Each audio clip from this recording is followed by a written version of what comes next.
পৃথিবীতে এমন কিছু জায়গা আছে যেখানে প্রকৃতি শুধু সুন্দর না, ভয়ঙ্করও। যেখানে মানুষ ঢোকে কিন্তু আর ফিরে আসে না। আজ আমরা জানব পৃথিবীর সবচেয়ে রহস্যময় কিছু জঙ্গলের গল্প।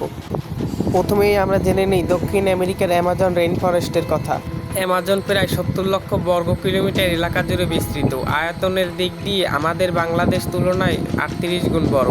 পৃথিবীতে যত রেইন ফরেস্ট আছে তার অর্ধেকই হলো অ্যামাজন রেইন ফরেস্ট। পৃথিবীর মধ্যে অক্সিজেনের 20% উৎপাদিত হয় অ্যামাজন রেইন ফরেস্ট থেকে। এই জন্য পৃথিবীর ফুসফুস বলা হয় অ্যামাজন রেইন ফরেস্টকে। বিজ্ঞানীরা বিশ্বাস করেন আজও এর অনেক অংশ পুরোপুরি আবিষ্কৃত হয়নি। এই জঙ্গলে আছে হাজার হাজার অজানা প্রাণী।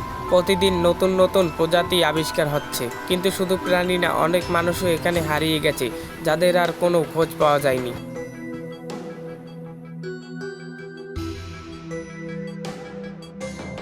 এবার আমরা জানব রোমানিয়ার হুইয়াবাসু ফরেস্টের সম্পর্কে।